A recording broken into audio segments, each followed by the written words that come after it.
Welcome back to another episode of Do More with Your Money. I'm your host, TJ Van Gerven. Today I'm joined by Matt Middendorp, an expert in employee stock ownership plans and mergers and acquisitions. While most business owners think of selling to a competitor, private equity, or a strategic buyer, ESOPs offer a unique and often overlooked path, one that can provide tax advantages, preserve culture, and reward loyal employees. We're going to unpack how ESOPs work, why they remain a best kept secret, and what every business owner should know. Matt, welcome to Do More with Your Money. Thanks, DJ. Thanks for having me on. I'm looking forward to talking to you today. We love to talk about equity ownership and how people can gain more equity ownership. And I know that, you're involved with helping business owners institute employee stock ownership plans, which we'll refer to as ESOPs for Perfect. simplicity. But basically, what exactly is an ESOP and, what should people understand when thinking about implementing Yeah. So, man, that's a long question. This is only a half hour, right? that? No, I, Yeah. I think the easiest thing when you say what is an ESOP is essentially three things. Number one, it is a business transition tool. First and foremost, at its core, ESOP is a transition tool. It is a way for business owners to strategically decide what's next for their business or how to level up their business. And we'll get into more of that, right? So it's a business transition tool. ESOP is also an employee ownership vehicle, right? So it's an opportunity to align the financial incentives of the employees with the financial incentives of the company, probably for the first time, and reward the people that helped you get to where you are. And then lastly, it is a qualified retirement plan. So kind of like a 401k, but very, very different. Again, just teasing, right? We're going to dig into the nuance of what I Sure. mean by that. But when I say it's a business transition tool at heart that enables employee ownership, creating wealth for the people that helped you get to where you are that they would never have otherwise, while setting up a qualified retirement plan that gives extraordinary tax benefits to the company along the way. No, that's a helpful overview to get started. Yeah. And I guess I want to make a distinction because in my world, working with individuals, sometimes they have access to a stock purchase plan, employee stock purchase plan. Mhm. Is there any difference between the ESOP and the ESPP? I guess, and also with these type of plans, does it matter if it's like a publicly traded company, private company? What about that? So the difference between employee stock purchase and an ESOP is very simply in the employee stock purchase plan. They're putting their own funds into buying the stock.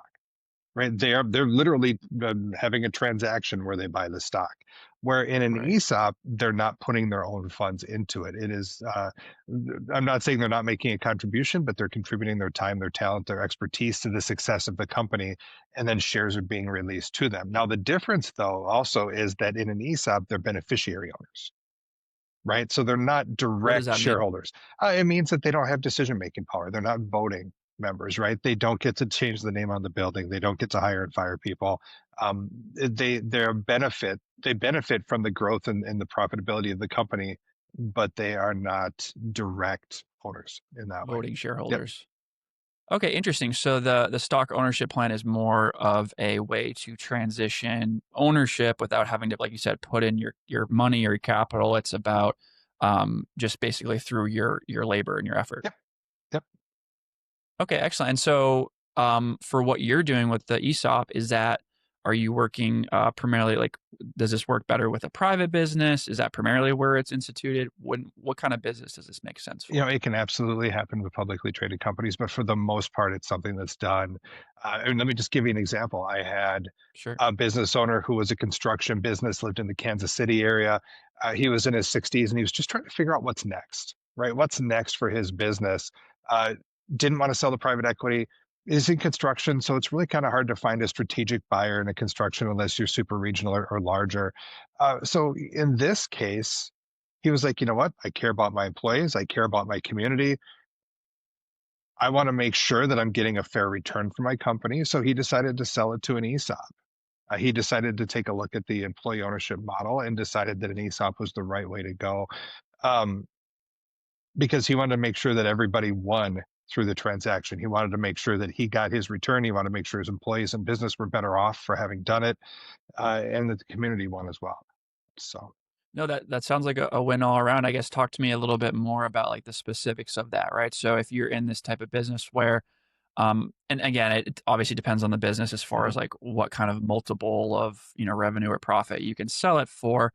but what are some of the benefits of going this route as opposed to, like you said, being bought out by, Mhm. a PE firm or a bigger conglomerate? Well, really, in looking at an ESOP, that's actually a phenomenal question and one that I answer every time I talk to somebody who's considering it, by the way. So it really comes down to your goals as a seller, right? If you're a business owner and you just kind of want to be done, right? You just want to walk away. You aren't concerned about what happens to your company. You don't care if the profits that you've been making for all those years stay in town or if they go out of town. Right. Yeah, then sell to private equity. Absolutely. But here's the thing that not a lot of people understand is people look at ESOP like they're Mother Teresa when they sell, right? And they have to sacrifice something to take that leap. And the truth of it is they don't. We find all the time that when we're going head to head against private equity, and let's be honest, to sell your company to an ESOP, it has to be a sellable company. It's not an escape hatch, right? Where you, I got no other options, I Right. guess, to sell to my employees. No, it's got to be sellable. So quite often we're going against private equity bids when people are saying, Mm. you know what, I really am not comfortable with this. I don't like, I know what private equity is going to do to my company. I don't want my employees to suffer. I don't want my company to suffer because I made this decision, but I also don't want to get cheated. I want to get what I Absolutely. deserve for this. So we go head to head with private equity all the time. And when you look at the total return from what you get from private equity versus ESOP, I'm going to be honest, we win more than we lose. And I know private equity works really hard to push a narrative that there's a that no, no, no, you're never going to make as much money in ESOP. The truth of it is over and over again, we find that that just doesn't bear out. So I guess explain to the me and the audience a little Mhm. bit more because I'm trying to understand this better as opposed to like the actual mechanics, right? Like if you're going to go the PE route or the ESOP route, like so if you're going the ESOP route, you're working with you guys directly and you're transferring. So how does that actually go about? Because the ownership is obviously being transferred to the employees over time, Yep. right? But how does that work as far as like who's actually making decisions? Because you said they don't have voting shares, right? They don't have, so they're not making decisions. Yeah. So here's the other beautiful part about ESOP as we talk about it as a business transition tool. It is the only business transition tool where the people who are running the company in the day to day now continue to be the decision makers. Now, the structure of that Okay. may change just a little bit, right? If you don't have a board in place, if you don't have a governance uh, uh, process in place, you're going to have to add one as an ESOP. But the good news is a lot of time in ESOPs, let's say, for example, you're a $50 million company, you may have a three-person board where, two people are inside, and then you've got one independent member that's chosen, by the way, by you. So in an ESOP transaction, what actually happens then is so your control stays with the company, but an ESOP trust is established, and the trust buys the company from the sellers. The Okay. trustee that oversees the trust can be somebody inside the company. Most people opt for an external trustee, right? They don't want that fiduciary responsibility to the Right. employees. So the trustee, though, does not want day to day oversight. What the trustee ideally does is gets a valuation every year that the company has done and sets a share price so your employees know how Right. much their shares are worth. Right. But the company itself is continuing to be run by the people that run it now. For some people, it's the people that are selling it, they stay. I had a four-person ownership group of a pool company, actually twin sisters, an ex-husband and a husband. That was a really fun group. They were amazing to work with. It sounds like it should be scary, and everybody goes, but no, they were probably one of my favorite clients. They were fantastic. They aren't going anywhere. They're in their mid 40s. They're going to stay in Mm. this company for 10 to 15 more years, and they saw ESOP as a strategic decision. Mm. And let me tell you what, ESOP companies grow faster than non-ESOP companies. 2.3 to 2.5% is what the research suggests. Why do you think that is? Well, I think there's a couple of different reasons. Number one, ESOP companies hire and retain better talent than non-ESOP companies. That non-traditional benefit of putting in your blood, sweat, and tears and getting beneficiary shares in a company that could be worth hundreds of thousands to millions of dollars down the road, man, that's hard Right. to walk away from, right? Once you're vested, and there is a vesting period, that's hard to walk away from. Better talent D- that stays longer is a good thing. But one other thing that happens in ESOP companies is, and I don't want to underestimate this, As a matter of fact, anybody who's driving should probably pull over a second because this is the driveway moment of the thing. There are special tax benefits to being an ESOP company, specifically if you're an S corporation, right? So when we talk about why are Yeah. ESOPs more profitable, if you're an S corporation and you are 100% employee owned, you will no longer pay federal, or in most states, in 46 out of 50 states, or state taxes, the business. The K1s that Mm. you're putting out now, instead of going to the owners, will go to the ESOP, and the ESOP doesn't have to pay tax on it. So that can be a huge boon to your cash flow. Interesting. So you're saying the leftover profit that is generated is not taxed because it's distributed to the owners, or because it's just not taxed because it's employee owned? Yep. Because it is so we talked earlier about ESOP being a qualified retirement plan. That's where that comes into play. I see. Yep. Interesting. Okay. Yep. So again, Um, but I want to stress that is proportional, right? You don't have to sell your entire company to an ESOP. You can sell 20, 30, 40%. So if you sell right. And just 30%, that portion yep, is yeah, it's proportional, right? So you get 30% of that tax benefit. Again, as an S corp. A C corp has some other benefits too, but it's not quite as clean, right? Yeah, no, that's really interesting. So the incentive structure of providing ownership to your employees helps, retain talent over time. There's a tax benefit in the sense that that portion that's going to the ESOP is not going to be subject to federal or state income taxes Yep. because of that, Well, I mean, let's just which is a look at the yeah, boxes we've checked so far, TJ. We've talked about how the owners don't have to sacrifice return, right? So the owner wins in an ESOP transaction, the seller, check. We've talked so far about how the company is better off, both from the tax benefits, from the additional growth that comes from hiring and retaining better talent. Um, ESOP companies, just by being an ESOP and investing in their employees, tend to see a 4 to 5% return, a greater efficiency, productivity in the year after they become an ESOP. Again, hire and retain better talent. So far, the seller wins, the company wins, and I'm sure we'll get to how the employees win too before we're done here. yeah, no, absolutely. I think that's great. I'm a big believer in incentive structures, and so giving ownership to your employees is a great way to provide that Mhm. incentive. I guess talk to me a little bit more because I'm still confused about. So Yeah. if I'm the owner and I'm going to this ESOP model, right? How am I getting paid out over time, right? And it's based on how is that valuation determined as well? Yeah. So that's fair, right? So um, let's talk about this, how the owner gets paid, but we can also talk a little bit about the process too. So, Sure. because step one in the process, you don't have to come into this process saying, yes, I want to do an ESOP. What you need to do is come into this process saying, I want to learn more. My primary job is education. So my primary job is explaining the nuances of ESOP, how it works, the process to become one, as well as the challenges of ESOP because it's not perfect. I can't sugarcoat that.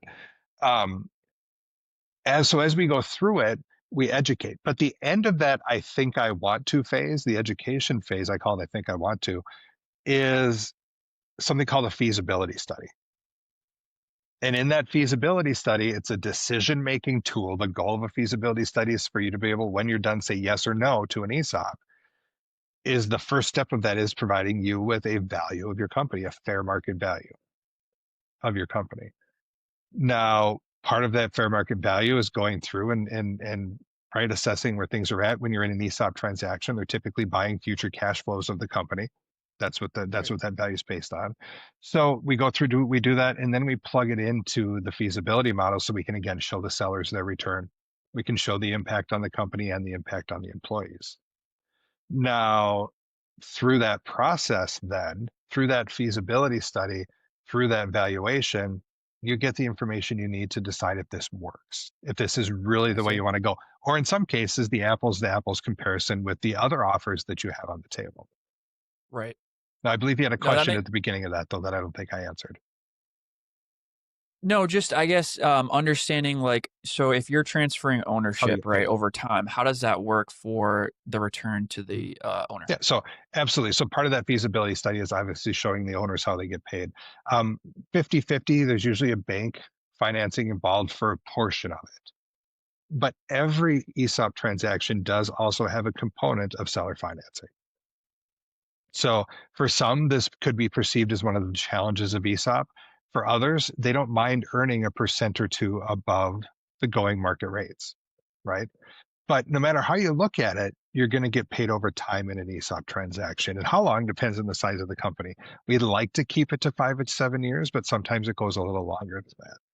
No, but Right, if, because you go ahead. sorry. No, go ahead. You mentioned the pool example, right? So it was structured over like a 10-year period or In something this like case, that? we modeled it out over a 10-year period. It was 100% seller financing, and that one should be paid off in about 5 to 7 years.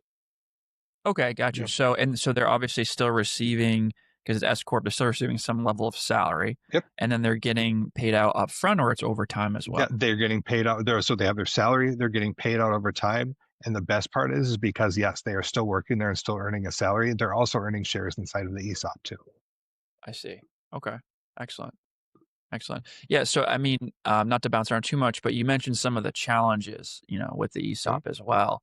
And I'm just coming at, like, thinking of some things, right? So if you're transferring ownership, how does that work if one of the employees, wants to leave or leaves and has this equity or wants to access their equity? Does that present any problems? So it is a qualified retirement plan, right? So Okay. unlike a 401k, Right. though, they cannot take loans.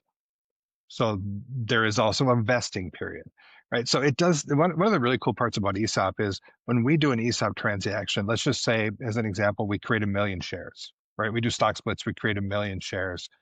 Those shares don't go out all at once. They may go out over 30 years, Okay. right? So when an ESOP gets into trouble, it's when it's designed poorly and those shares go out too fast and you're creating balances in people's ESOP accounts that the company hasn't had time to prepare for yet. Now, Right. let's just be honest, that shouldn't happen. You shouldn't face a hardship from the repurchase obligation with those shares. When you factor in the vesting period, you've got 6 years. It takes time for those balances to build up. It may be 10 to 15 years before it's even something that you're really stressed about.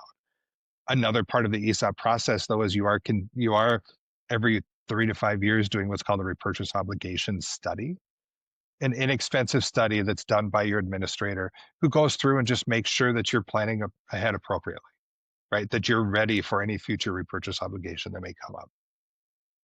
Yeah, because when you say repurchase obligation, meaning like, so one Meaning of the employees, right, 10 retires or years, they want their yep, equity. they've been there for 10 years and they retire. They become disabled. Maybe let's just be honest, they could die, or they Yeah. leave the company. And Right. yes, if there's a balance and they are vested, then they get paid. Now, here's the other cool part about that though, too, is when you structure the plan, you also structure the plan so you don't have to pay out somebody $500,000 all at once, right? You structure it out so they get paid over time too.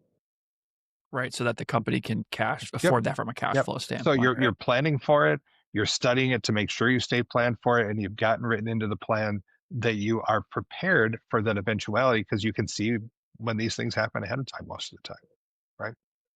You can plan for it. Absolutely, and so, like, let's say up to that point, up to those 10 years, right, as you're acquiring ownership and that's vesting for the employees, if there is a profit left over by the company, is that supposed to then be distributed to each owner, like prorated based on their ownership? No, you can if the company's making money, you can do what you need to do for the company to do that. One of the really cool parts about ESOP is it is the only qualified retirement plan that allows you to borrow money, right? So being an Interesting. ESOP doesn't restrict the growth of your company. As a matter of fact, a growing trend right now is ESOP holding companies that are buying other companies and creating these conglomerates of ESOP companies. So you're not You're limited. saying that you can borrow against it, you're saying still, if you need The to? company can borrow money against its cash flow. You can deliver if you have excess profits. You can do whatever you need to do to keep your company successful with that money. Yep. Awesome. Mhm. So I guess, yeah, talk to me a little bit more then about what are some things. So you mentioned the tax benefits there. Mhm. I guess talk to me a little bit more about still comparing it against other options, right? Whether it's PE Mhm. or other merger acquisition Yep. opportunities. Well, and I think there's a couple of different ways to look at that. If we want to look at apples to apples, everybody going into a PE transaction uh, thinks that they get paid the day the transaction closes. Most of the time, that's not the case, right? Most of the time, the PE company dangles a number in front of you and says, "We'll Mm, get you this, but you got to agree to an earnout." I can't speak for anybody else, but I personally, knowing that I am no longer in control of how that company runs and what happens, would agree to having to grow to a random number that they've assigned that you've negotiated with right. them. I don't know of anybody who's ever actually hit their earnout numbers. I'm sure it happens. I just have never come across anybody who's done it. Uh, the other thing that's cool about an ESOP is, yes, you get paid out over time, but you also don't get paid right away from PE either. Uh, Tax favorability. ESOPs, when you're going through this process, typically will have a favorable tax structure when you're coming out. As a matter of fact, there is a strategy that you can use where you can defer the income taxes you pay on an ESOP transaction that you can't use the other way around. It's called a 1042 exchange. So yeah, Interesting. so there are other tax strategies with ESOP, not to mention just on the money you're making, you're paying long-term capital gains because it's a stock sale. It's not the way it works on the other side for the most part. Does the qualified small business stock, does that have any relevance to this, or this too large of a company to benefit from that? So the typical ESOP company, let's just talk minimum, right? Has 15 to 25 employees. That's kind of a starting point, right? Okay. You want to make sure it's just there comes a point where if you're too small, it just has a really hard time working. So ideally 15 to 20, 20 to 25 employees minimum. Most of the ESOP transactions we do are between 50 and 250 employees. Why? Because that's most of the small and medium sized businesses in the country. Let's just be honest. We've done transactions for companies as big as 300 million. So you're certainly not limited by that. It really comes down to when you're deciding if an ESOP's a fit, what are your goals? Right? What are you really trying to accomplish? And Right. if the goals line up, then absolutely it makes sense to continue the conversation and continue looking at this benefit. Um, Going through that though, uh, when we're comparing it to apples to oranges, one more way that we're comparing it to private equity is the Mhm. transaction process itself. Everybody's heard stories about due diligence on the PE, and I'm not here to lionize private equity. They play a very important role in the American economy, right? But um, the ESOP process is not combative; it's collaborative. Right. Going through Right. a due diligence meeting, if you decide to go forward and you're meeting with the trustee, by the way, that you've hired, you're hiring the person that's buying your company for the trust. Right. Then you're sitting down and you're going through a process not to nit and pick and see if they can shave a million here and a million there. They're going through a process To get a better yeah, valuation, right? Because the EP is trying to get the best they're valuation. looking to confirm, not take it apart, right? So they want to make sure that the numbers we gave them to start are the real numbers, but they're not looking to shave a buck here or a buck there. So it's a very, very different process. Um, when we're done with due diligence meetings, we'll go out to lunch, we'll go out to dinner with everybody, and everybody's laughing and having a good time. I cannot remember That's great. when I sold my business going through that process and feeling good after that meeting. So it's just a very different. So if you're wondering what else is different, it's just the way that the interactions with the buyers go. It's just a completely different feeling as you work through it. Yeah, again, I think just back to, square one and being simple, right? I think it's a cool idea to be able to reward your employees as Mhm. opposed to reward somebody that you don't, is just running a big fund and trying to, get the best return on investment kind of thing, right? Yep, absolutely. Good.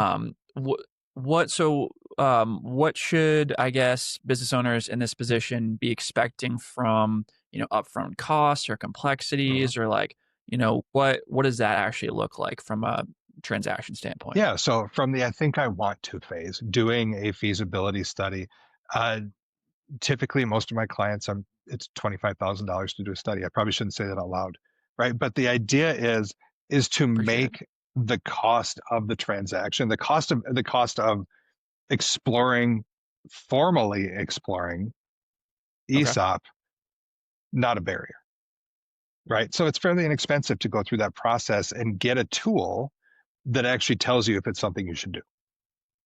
Okay. So you've learned a lot, Excellent. you're curious, and you decide you want to formally go into that and you do that feasibility study, get the valuation, see the impact on you, see the impact on your company, see the impact on your employees. If you say yes, then you're going through that process. Now, then you go into the actual ESOP process where we work together to hire the team, we create the plan, and we get through negotiations together, right? Now, that whole process put together really does depend on the company and the size of the transaction. What I Right. would say as a general rule of thumb is it should really cost no more than 1% of the value of the company at the transaction.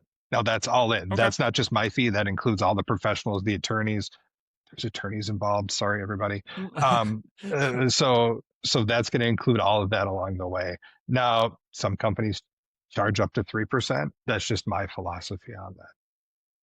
No, that's a good rule of thumb, and because you wanna make sure it makes sense. So, Mhm. ideally, if you can keep all the costs below 1% of the value of the company, then that's a good place to By the start. way, I would also challenge you to find where in a strategic buyer or a private equity buyer where you're only paying 1%.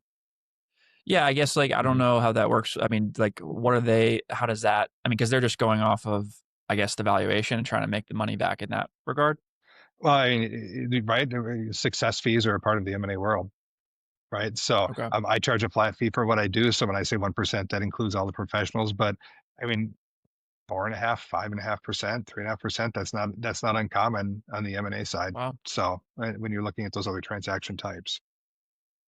Yeah, no, that seems very compelling, Mhm. this model given all of that, as well. I mean, what in your experience, like, what are the biggest mistakes that you see with business owners in exit planning in general?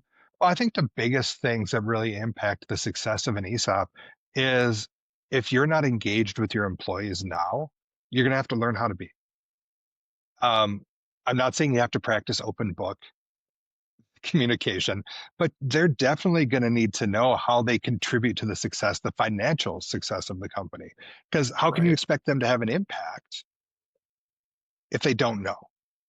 Right. So you got to tell them if you want the company to make more money and grow because they're an ESOP, then they need to know how they do it, whether it's shrink or loss or downtime or whatever that is. Right.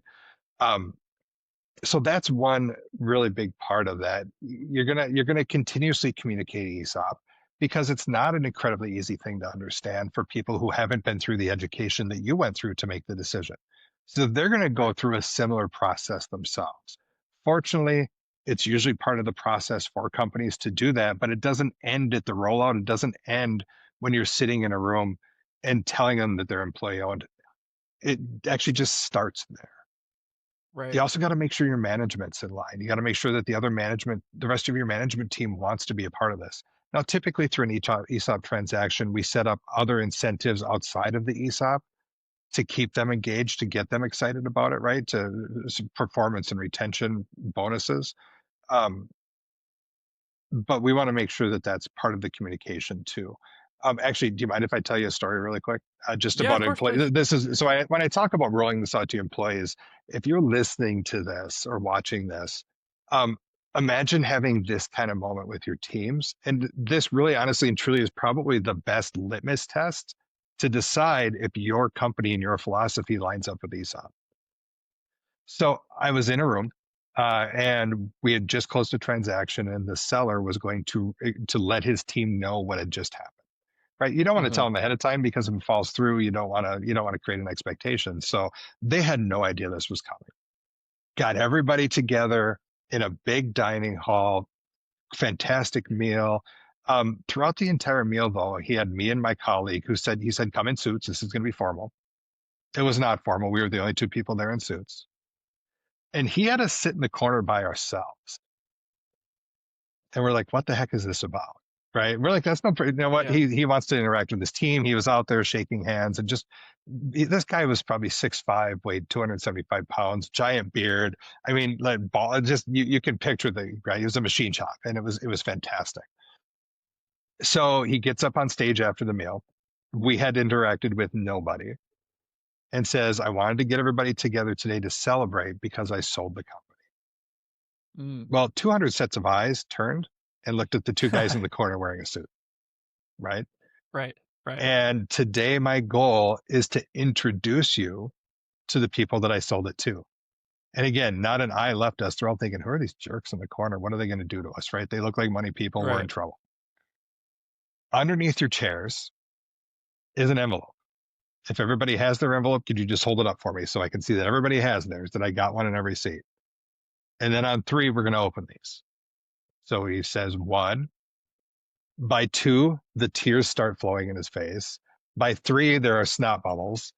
And he opens it up, and inside of every one of those cards is a mirror. And he says, guess what? You're That's looking at the awesome. new owners of the company. I sold this to you. And to Yeah. explain what that means, the two guys I made wear suits in the corner are going to come up and talk it through. Sure, they had better feelings towards you guys Yeah, after yeah. And we took off that. our coats and took off our ties and started laughing. And that was one of the magical moments. So if you're a business owner and that doesn't make the hair stand up on the back of your neck, then you probably aren't interested in this. Right. Right. But if you're thinking, man, I got people that work for me, the average ESOP employee has a 92% greater median household wealth than a non ESOP Mm, employee. You're changing lives. And if that doesn't mean something to you, then ESOP's not a fit. yeah. But if that, No, that's a yeah, great compelling point. yeah, but if it does, then absolutely, absolutely talk to somebody like me or somebody like me and explore this for your team. Explore it for your community because what happens when you sell to private equity? The profits start going out of town, right? The money you used to put into the high school football scoreboard or whatever else that you felt was important isn't going there anymore. Right. Um, Right. and oh yeah, but And you're go ahead. losing control, right? Because you're not Yeah, in like you would still have a board that you had chosen, yeah. right? Well, and To you're probably going to be on the board, right? right. At least until you get paid. So Right. yeah, you're right. You're in control. It's the only transition where you stay in control. Your employees' lives are changed. Your community stays intact. Your business is better off. It's a great option for the right people. No, absolutely. And this is great. I did not know about the specifics of the ESOPs and how great it can be for rewarding the employees and getting Mhm. your incentives aligned there. And by the way, And you're also not getting a fair you're rate. not sacrificing. You're not losing your Yeah. return because you went ESOP. You're not Mother Yeah, Teresa. no, absolutely. You don't get a halo.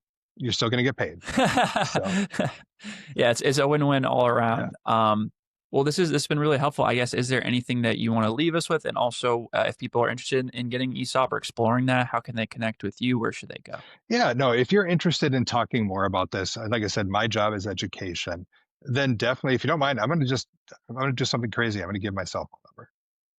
Oh, wow. Give me a call. Love You it. can reach me at 715-897-0879. Again, 715-897-0879. If you missed it at the beginning, my name is Matt Middendorp. You can also email me at matt.middendorp@visionpointcapital.com. I'm on LinkedIn. Just find me and let's talk. Absolutely. Cool. Well, thank you so much, Matt. It's been a pleasure having you on. Actually, you know what? I take that back. TJ, can I go one step further? Of course you can. We actually have a brand new website just for the education where they can schedule a link. It's so brand new that you're the first person I'm going to tell about it. ESOPready.com. ESOPready.com. We will link to that in the show notes. And you said you can schedule directly from Yes, there. you can. Directly on my Amazing. calendar.